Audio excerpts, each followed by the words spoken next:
ലൈംഗിക പീഡന കേസിൽ രാഹുൽ മാങ്കൂട്ടത്തലിനെ ന്യായീകരിച്ച് കോൺഗ്രസ് മുഖപത്രം വീക്ഷണം. രാഹുലിനെതിരെയുള്ളത് വ്യാജമായ ലൈംഗിക ആരോപണം എന്നാണ് വീക്ഷണത്തിന്റെ എഡിറ്റോറിയലിൽ പറയുന്നത്. തെരഞ്ഞെടുപ്പിൽ ജയിക്കാൻ വേണ്ടിയുള്ള ഇത്തരം പ്രയോഗങ്ങൾ മുൻപും ഉണ്ടായിട്ടുണ്ടെന്നും വിമർശനം. മേഘ്ന മുരളിയാണ് തിരുവനന്തപുരത്ത് നിന്ന് വിശദാംശങ്ങളുമായി ചേരുന്നത്. മേഘ്ന, വെരി ഗുഡ് മോർണിംഗ്. അപ്പോൾ ബൈബിളിലെ വാക്യമൊക്കെ കോട്ട് ചെയ്തിട്ടുണ്ട് കൊണ്ടാണല്ലോ ഈ ലേഖനം വന്നിരിക്കുന്നത്. നിങ്ങളിൽ പാവമില്ലാത്തവർ കല്ലെറിയട്ടെ എന്നതിന്റെ ഭാഗമൊക്കെ ഉദ്ധരിച്ചിട്ടുണ്ട് ഈ ലേഖനത്തിൽ. പക്ഷേ ഈ വിഷയത്തിൽ തന്നെ കോൺഗ്രസിനുള്ളിൽ തന്നെ രണ്ട് വിഭാഗമുണ്ട്. ഒരു കൂട്ടർ രാഹുൽ മാങ്കൂട്ടത്തലിനെ അനുകൂലിക്കുന്നവരും മറ്റൊരു വിഭാഗം പ്രതികൂലിക്കുന്നവരും എന്ന്. അപ്പോൾ ഈ വീക്ഷണത്തിൽ പറയുന്നത് നമുക്കൊരു ഔദ്യോഗിക വിശദീകരണമായി അല്ലെങ്കിൽ ഔദ്യോഗിക നിലപാടായി എടുക്കാൻ സാധിക്കുമോ?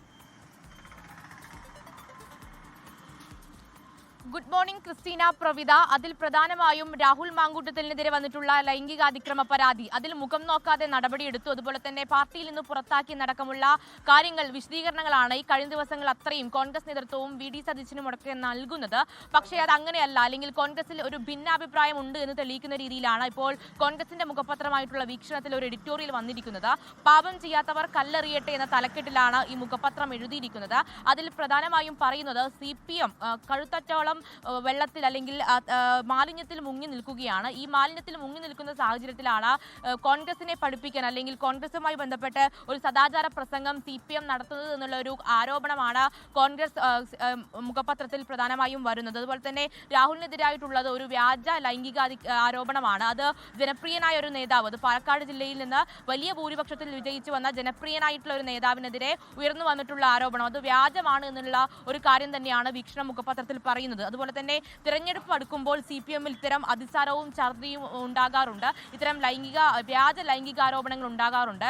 അത് കഴിഞ്ഞ പല സംഭവങ്ങളും, അത് കോൺഗ്രസ് നേതാവിനെതിരെ അതുപോലെ തന്നെ മുസ്ലിം ലീഗ് നേതാവിനെതിരെയൊക്കെ 1996-ലും 2006-ലും ഒക്കെ ഉണ്ടായിട്ടുണ്ട്. അത് സൂര്യനെല്ലി കേസും അതുപോലെ തന്നെ ഐസ്ക്രീം പാർലർ കേസും ഒക്കെയാണ്. വീക്ഷണം കൂടുതൽ തെറ്റ് ചെയ്തിട്ടില്ല, അല്ലെങ്കിൽ ഇതൊരു വ്യാജമായിട്ടുള്ള ആരോപണമാണ് എന്നുള്ള ഒരു കാര്യം ഉറപ്പിച്ചു പറയുകയാണ് വീക്ഷണം മുഖപത്രം. അതുപോലെ തന്നെ ജാഗ്രതയോടെ മുന്നോട്ട് പോവുക, അതുപോലെ തന്നെ തളരാതെ മുന്നോട്ട് പോവുക എന്നുള്ള കാര്യം കൂടി രാഹുൽ മാങ്കൂട്ടത്തലിനോട് പറയുന്നത് പോലെയാണ് വീക്ഷണം മുഖപത്രം എഴുതിയിരിക്കുന്നത്.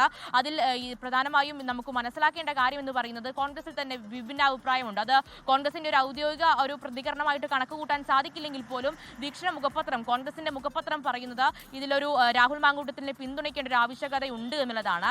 അതിൽ നിന്ന് മനസ്സിലാക്കേണ്ടതും ഒരു വിഭിന്നാഭിപ്രായമുണ്ട്. അതുപോലെ തന്നെ ശബരിമല സ്വർണ്ണക്കൊള്ളയുമായി ബന്ധപ്പെട്ട് പ്രതിരോധിക്കാൻ തന്നെയാണ് കോൺഗ്രസിന്റെ തീരുമാനം എന്നുള്ളതാണ്. കാരണം ഈ ശബരിമല സ്വർണ്ണക്കൊള്ളയുമായി ബന്ധപ്പെട്ടാണ് CPM വലിയ ആരോപണങ്ങളിൽ മുങ്ങി നിൽക്കുന്നത്, മാലിന്യത്തിൽ മുങ്ങി നിൽക്കുന്നത്. ഈ ആരോപണം മറയ്ക്കാൻ വേണ്ടിയിട്ടുള്ള ഒരു വ്യാജമായിട്ടുള്ള ലൈംഗിക ആരോപണം, അതുപോലെ തന്നെ തിരഞ്ഞെടുപ്പിൽ വിജയിച്ചു കയറാനുള്ള ഒരു പിടിവള്ളിയായിട്ടാണ് CPM രാഹുൽ മാങ്കൂട്ടത്തിനെതിരെ ഇപ്പോൾ ഈ ഒരു വിഷയം ഉന്നയിക്കുന്നത് എന്നുള്ളതാണ് കോൺഗ്രസ് മുഖപത്രമായിട്ടുള്ള വീക്ഷണം പറയുന്നത്. ശരി, മേഘ്ന മുരളിയാണ് വിശദമായി കോൺഗ്രസ് മുഖപത്രത്തിൽ വന്ന ലേഖനത്തെക്കുറിച്ചുള്ള വിവരങ്ങൾ നൽകിയത്. ലോകത്തെവിടെയായാലും ഏത് സമയത്തും 24 വാർത്തകളും ഓഗ്മെന്റഡ് റിയാലിറ്റി പാക്കേജുകളും എക്സ്പ്ലെയിനറുകളും വിശദമായി കാണാൻ ഞങ്ങളുടെ YouTube ചാനൽ നിങ്ങൾക്ക് സബ്സ്ക്രൈബ് ചെയ്യാം.